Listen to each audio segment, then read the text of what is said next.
is a big Malcolm Merlyn story. He's got his daughter back with him. Obviously, they're going to try to do their own thing. Are we going to have like a really positive father-daughter relationship, or is there something else going on? Hell no.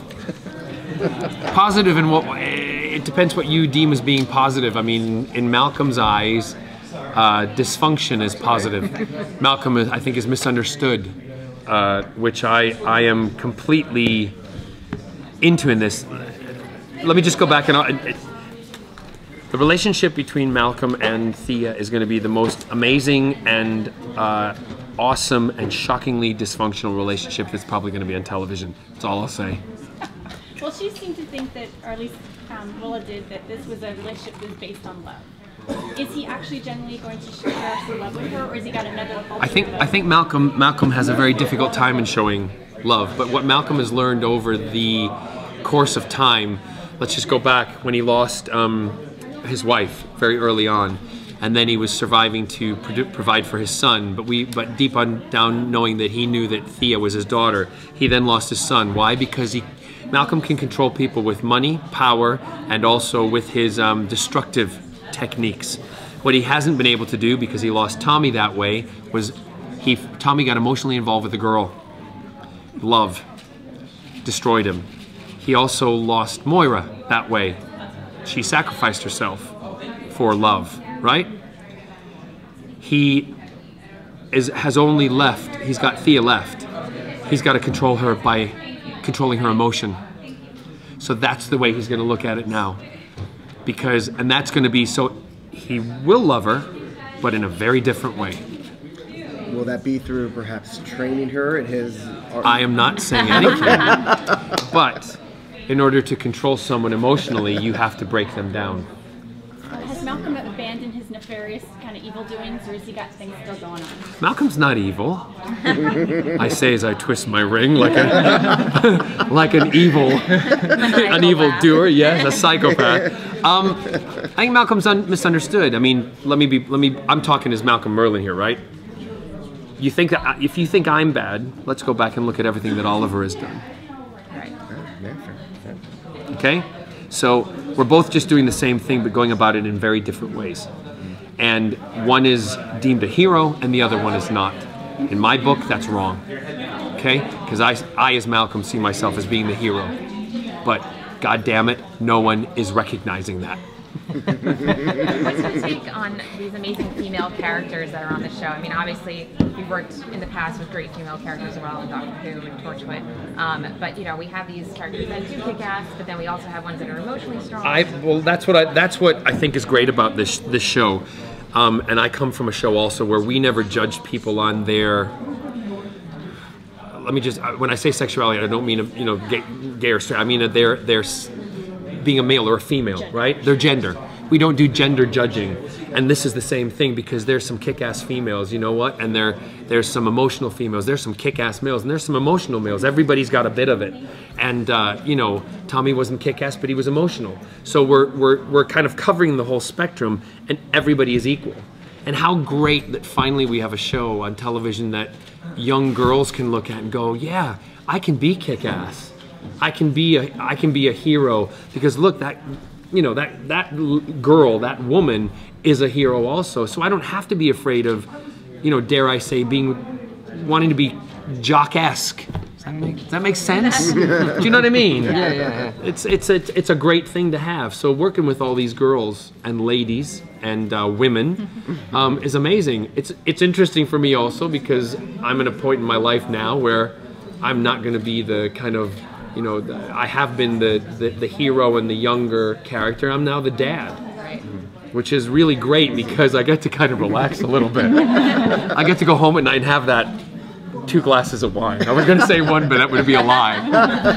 Because I'm not going to be the one taking my shirt off. Right. Although I still could. Right. But I don't have to worry about that anymore. Do you know what I mean? And you also brought out the fact that Malcolm Merlyn's now kind of the only father figure left in Oliver's life. How is that family relationship going to go? That's what, if you go back again, the day that, after that fight sequence, the day that Malcolm found out that Oliver was, the Hood, the Arrow, when he pulled the hood off him, and it was the reaction I wanted again, because, oh my God, if you even go back further, when it was Tommy's birthday and I walked in with a birthday present for Tommy and he didn't want it, who did I throw it to and wink? Ollie. Because again, as Malcolm Merlyn, this sounds so weird to talk as him, I see Oliver as just as much a son as I did with Tommy, but Oliver is the son that I always wanted Tommy to be. The playboy, the guy out there doing things and, you know, making it happen. And when I found out that he was, you know, the green, he was Arrow, I completely didn't want to kill him. Couldn't, you know, although I fought viciously with him. That's why maybe I, you know, faked my death so I didn't have to kill him. He beat the crap out of you. He totally beat the crap out of me, but do you think I may have let him?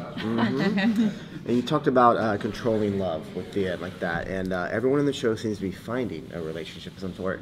What about Malcolm? I If hope he does, so. yeah. I hope so, but who, you know, again, what's great is, again, we as the actors don't know what's to come at some point. So who knows who's going to come in? I have fished through my DC encyclopedia at this, you know, that I keep by my bed, just to see who I might want to fall in love with. So great. Any ideas? Of course I do, but I'm not telling you right now. Power girl. But it's that kind of thing, you know, and it's yeah. I mean, I'm a big fan. I'm a big geek and a big fan myself. I love this. I love the fact that I've been a time traveler. I've been a time agent. I've been a hero. Now I'm being a villain on a freaking comic book, you know, that I grew up reading, you know, and now in fact, my goal, one of the things I would love to do for I mean, most of you either know me from the other TV stuff that I've done, but I don't know if you know my sister and I write together. Yeah, the book, yeah. And we have a book series, and we've done a couple of comic books, and I've actually mentioned to Andrew that I would love, my sister and I, if we could do a branch off of the comic for Merlyn and do a series to look into either his past or what, you know, some, like an offshoot of what's happening. I think it would be, sorry, I'm allergy choking, but I think that would be great because I love the genre. I think it's amazing, and I love the show. It's great. As I'm about to choke. The Merlyn Chronicles. All right, well, thank you again so much. The manipulator, the puppeteer.